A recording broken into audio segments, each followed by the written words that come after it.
त्यामध्ये सध्या कांद्याचा प्रश्न पेटलेला असताना कांदा प्रश्नाच्या संदर्भात एकनाथ शिंदे आणि अजित पवारांनी प्रतिक्रिया दिलेली आहे। कायद्यांबाबत मी मंत्री पियुष गोयल यांच्याशी फोनवरून चर्चा केली, सकारात्मक निर्णयाची अपेक्षा असल्याचं मुख्यमंत्री शिंदे यांनी म्हटलंय।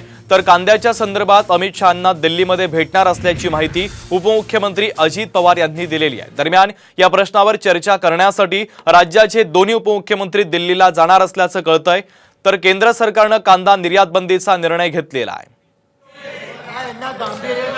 आपापसात चर्चा करू नका सन्माननीय सदस्यांनी। अरे तुम्ही जाल तिकडे फक्त खाण्यातच तुम्हाला दिसतं। भास्कररावजी कन्क्लूड करा। तुम्हाला जिकडे जाल तिकडे खाण्यातच दिसतं, दुसरं काय दिसत नाही तुम्हाला। हे खाल्लं ते खाल्लं ते खाल्लं, दुसरं काय दिसतंय तुम्हाला? अरे तुमच्या पोटात दुखतंय। तुमची युपीतली प्रेत रस्त्यावर होती, गंगेत होती, मध्य प्रदेशची रस्त्यावर होती, गुजरातली रस्त्यावर होती, भास्कररावजी महाराष्ट्रामध्ये सन्मानानं अंत्यविधी होत होता। ते तुम्हाला ते तुम्हाला अरे WHO सारख्या संघटनेनं, WHO सारख्या संघटनेनं, सुप्रीम कोर्टानं, पार्लमेंटनं, राष्ट्रपतीनं कौतुक केलं महाराष्ट्राच्या महाविकास आघाडी सरकारचं। इकडे बोला। कोण तुम्ही? भास्कररावजी हो, माझ्या वतीनं मी एकटा बोलणार आहे, हे बोलणार नाहीत। इकडे माझ्या पक्षाच्या वतीनं तुमच्याकडे तुम्ही गेल्या अधिवेशनमध्ये कुठे होतात तेवढं सांगा। तुम्ही इकडे बोला। अध्यक्ष महोदय, मी कुठेतरी टीका टिप्पणी केली का? तुम्ही बोला देवेंद्र ना, तुम्ही फडणवीस बोला। चांगले निर्णय घेतले ते मी चांगलेच बोलतोय, त्याचं पुढे काय झालं नाही ते मी सांगतोय। हे लगेच अडीच वर्ष दुसरं काही दिसत नाही ना काय? तुम्ही बोला। तुम्ही दादा होते ना महाविकास आघाडीमध्ये, नव्हते कसे? नाही कोण म्हणतंय? हो, मग नाही कोण म्हणते? काय नाही म्हणतायत? मी काय तेच म्हटलं 2.5 वर्ष त्यांना, आताही ते त्या मंत्रिमंडळात आहेत, तरी मी त्यांनाच साथ घालतोय। जिथून प्रश्न सुटणार असतील तिथून सोडवले पाहिजेत। मी असं म्हटलं का की दादा तुमच्यात काय हे नाही ते नाही, तुम्ही काय पुढाकार घ्या, असं मी म्हटलं? मी कोणावर टीका केली का? काय ह्यांचं सारखं 2.5 वर्ष ह्यांना सारखं सकाळ संध्याकाळ 2.5 वर्ष खूपतायत। तुम्ही बोला। आता करा, पाठिंबा देतो, सभागृहात ठराव मांडतो, मला तुमचा दम बघायचा आहे। आत्ता ठराव मांडतो, माझ्या पक्षाची हमी मी घेतो। चला बाबांना आत्ता मुख्यमंत्री करा।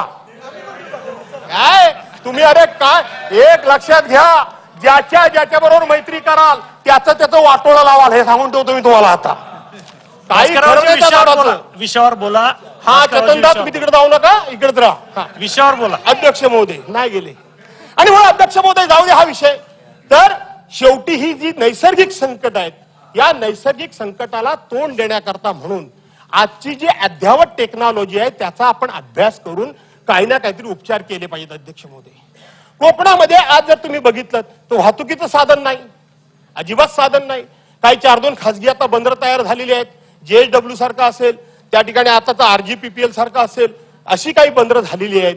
परंतु जी कोकणाची मुख्य वाहतूक आहे, आज रस्ता, अध्यक्ष महोदय 12 वर्ष झाली, 12 वर्ष आमचा मुंबई गोवा हायवे काय व्हायला तयार नाही। अनेक माणसं मरतायत। 2012च्या डिसेंबरमध्ये होणार होता। असं अनेक वेळेला आम्ही प्रयत्न केला, पण आमचा रस्ता होऊ शकला नाही। त्यामुळं तो आंबा सुद्धा वेळेवर पोचत नाही, आणि म्हणून तो वेळेवर पोचावा म्हणून रेल्वे रॅक सारख्या AC बोगी तयार करून हा आंबा पोहोचवण्याचा आपण प्रयत्न लवकर करू शकतो का, याचा विचार सरकार म्हणून सरकारने करण्याची गरज आहे। अध्यक्ष महोदय, सरकारने काजू बोर्ड काढण्याची घोषणा केलेली आहे, चांगलं आहे, अतिशय चांगलं आहे, पण अजून त्याची योग्य प्रकारे अंमलबजावणी नाही, सुरुवात सुद्धा झालेली नाही।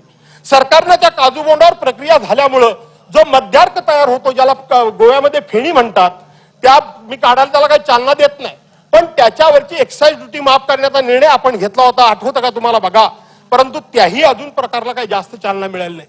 अध्यक्ष महोदय, मच्छी, मासे, कोकणातले मासे हे आणि भात हे मुख्य अन्न आहे, पण अध्यक्ष महोदय, कोकणातला मच्छीमार जो आहे, या मच्छीमारला कुठल्याही प्रकारची कसलीही सोय मिळत नाही। शेतकऱ्याला 3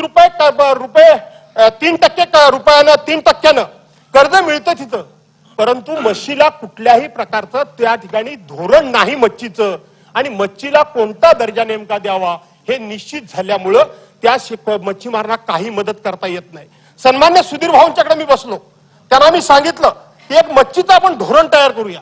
त्यांनी सिरियसली ते सगळं ऐकलं, माझं नाही अशातला भाग नाही, ते म्हणाले खरा मी मांसाहारी नाही, मी शाकाहारी आहे, पण मला दिलं. म्हटलं नाक धरून म्हटलं धोरण तयार करा. खात नाही ना तुम्ही, नाक धरून तयार करा. त्या माणसानं तो विषय सिरियसली घेतलेला आहे अध्यक्ष महोदय, परंतु ते धोरण अजून काय आलेलं नाही. ते जर धोरण आलं तर मच्छीमारांना खूप चांगल्या प्रकारचा आधार मिळेल. मी त्यांना एक कमिटी स्थापन करायला सांगितली. मी त्यांना सांगितलं सध्या आमचं वावडं सर्वांनाच आहे, आम्हाला तुम्ही घेऊ नका, परंतु आमची मतं ही ऑन रेकॉर्ड नाही, लिखित नाही, सदस्य म्हणून त्या कमिटीचा नको, तर एक अनुभवी त्या भागातला लोकप्रतिनिधी म्हणून घ्या आणि पाहिजे तर माझं नाव टाकू नका, अजिबात टाकू नका, पण त्या धोरणामध्ये अंमलबजावणी करा. कोकणामध्ये आपण फळपिकावर थोडीशी नुकसान भरपाई देतो, पण मध्यंतरी एक कमिटी स्थापन झाली होती. याच सभागृहामध्ये एक लक्षवेधी आली होती.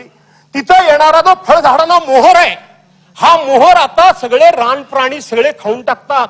कोकणामध्ये प्रचंड वानर झालेत, माकडं झालेत, गोगलगाई झाल्यात, रान डुकरं जातं आहेतच भरपूर, त्याचबरोबर बिबटे भयंकर झालेत. आणि ते गवा काय म्हणतात, गवारेडा बायसन, गवारेडा बायसन, ते तर इतके झुंडीच्या झुंडी झालेत. आणि म्हणून ते फार मोठं नुकसान करून टाकतात.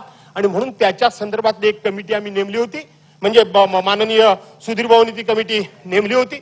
त्या कमिटीमध्ये सदस्य म्हणून नाही, परंतु एक अनुभव म्हणून जाऊन मी बसलो होतो. मी माझी मतं त्याच्यामध्ये मांडलेत. मी तिथेही ती मती दिलेत. ती कमिटीचा रिपोर्ट अद्यापपर्यंत काही समोर आला नाही, आणि म्हणून तोही यावा, त्याला वर्ष होऊन गेलं.